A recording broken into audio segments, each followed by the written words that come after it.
As usual tonight, I've been doing a lot of complaining, a lot of criticizing, and people seem to like that. I thought maybe by now you might be ready to hear about something I like. Would you want me to tell you about something I really, really like? Huh? Fatal disasters. Big fatal disasters with lots of dead people. Because I kind of like it when a lot of people die. Some people like macrame, some people like doing the mambo. Me, I like a nice train wreck. Fire in a paint factory, you know? Ship going down, plane blowing up, 500 guys trapped in a mine with no air, no water, and one little box of Junior Mints. I like that. It's exciting. To me, anything that kills a lot of people is exciting. You know the best thing I can hear on television? We interrupt this program. You know the worst thing I can hear? No one was hurt. Ah, shit, no one was hurt.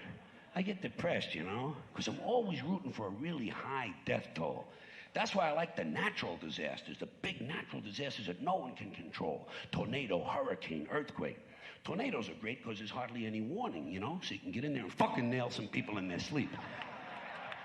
Another nice thing about a tornado, no one can find their cat. Which I think is fucking interesting. Then you got a hurricane. Hurricane is completely different because there's a lot of warning. So unfortunately, you don't get the really nice high fatality numbers. But on the bright side, it lasts a longer time, and you do get widespread property damage, which is always a good thing. Another nice thing about a hurricane, sometimes it'll change direction, you know? They come in, they hit one city, hit a fucking city, then they lose strength and you get discouraged. So they go back out over the ocean, pick up strength, they come back, nail another fucking city. So it's kind of like two for the price of one. Weather-wise, it's a good value. Now, earthquakes. You would think with an earthquake, here is a golden opportunity to put up some really big numbers. Fatality-wise, property-wise, it seems like it's a win-win situation all the way around. Trouble with these earthquakes is they never seem to hit downtown in a big city. And they're awfully weak. Have you noticed how weak these earthquakes in America? Out in California, these people, they get an 8.5, a 9.7. You know, it's pussy stuff. You know what they need in California? A nice big fucking 29. Yeah. Big, powerful fucking 29 there. Big city, downtown, rush hour. 10 years of aftershocks. Aftershocks averaging 18.6. No, 23.5. Give these laid-back assholes something to talk about on the beach while they're waiting for the Red Cross to come and pick them up. I like all that shit.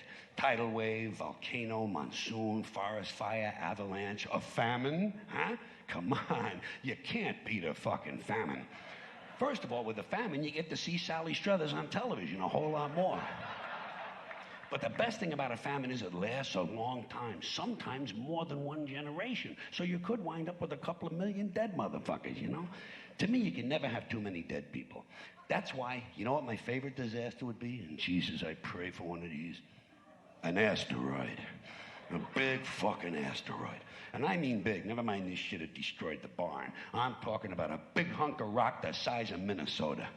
A flaming asteroid the size of Minnesota screaming through the atmosphere and smashing right into... Hey, Minnesota, huh? What the fuck? You can never have too many dead people. And I don't care who gets killed. I don't care who it is. As long as it's not me. Or someone close to me. Although, to tell you the truth, if it's a nice big disaster, something good, the people close to me are on their own. Fuck them. It's not my responsibility. And I know what you're thinking. You're saying, well, that's all very cute and clever, George, but you'd feel a whole lot different if one of your loved ones ever got killed. And I think, no, I wouldn't. Not really. Maybe it'd be a little less fun than usual, but as long as a lot of other people died, I'd be fine. I'd get over it, because I really like big disasters. And I'm always hoping things get worse, you know? I'm always hoping no matter what the original problem is, it leads to bigger and bigger complications that get completely out of control. Like if a downtown water main breaks in a big western city and it floods out an electrical substation, causing a power failure that knocks out all the traffic lights, creates a citywide traffic jam, and emergency vehicles can't get through, you know? And at the same time, one of those month-long global warming heat waves comes along, but there's no air conditioning and no water for sanitation, so cholera, dysentery, smallpox, and typhoid fever break out, and thousands of people get infected and start dying in the streets. But before they die, parasites eat their brains, and so they storm the hospitals looking for treatment, and the hospitals can't handle all the emergencies. So the infected people start strangling the doctors and stripping off their clothing and lighting it on fire in a big pile in front of the hospital. And the flames drive them even crazier, so they start stabbing social workers and garbage men. And then they light the buildings on fire, and a huge wind comes along, and the entire city begins to burn. And then the people who aren't infected yet, the well people, they get pissed off, and they start beheading and burning at the stake all of the sick people and breaking into their homes and trying on their underwear. Then everybody takes LSD and gets drunk, smokes PCP and crack, and they go completely out of their fucking minds, and they start defecating in the public library. And they march on City Hall and start butt-fucking each other in front of the statue of Samuel Gompers. And at this point, it appears that pretty soon things are going to get out of control. So everybody panics and tries to leave the city at the same time, and they trample each other to death on the highway by the thousands, and their corpses are eaten by wild dogs. And the wild dogs chase the rest of the people down the highway, and they pick off the slow ones and the old ones one by one because they're in the fucking fast lane. And the people, the lucky ones who manage to get all the way out of town, realize when they get there that big sparks from the city have lit the suburbs on fire, and the suburbs burn out of control. And thousands of identical homes have identical fires with identical smoke, killing all the soccer moms and guys named Todd. And the suburbs light the farmlands on fire, and the farms burn intensely at 400 degrees, creating millions of baked potatoes. And as the farms burn, the farmhouses and the barns begin to explode from all the hidden methamphetamine labs inside them. And the meth chemicals run down the hill into the streams and rivers where the wild animals drink the water and get completely geeked on speed. And as a result, bears and wolves, amped on crank, start roaming around the countryside looking for people to eat, even though they're not really hungry. And the fire spreads to the forest, and the forests burn intensely. And hundreds of trolls and elves and fairies come running out of the woods, screaming, "Bambi is dead, Bambi is dead." And he is. Finally, the fucking fruity little Bambi is dead. And now hundreds of regional fires come together into one huge interstate firestorm. And all 12 of the western United States are burning out of control, except Utah, where the Mormons don't allow fire.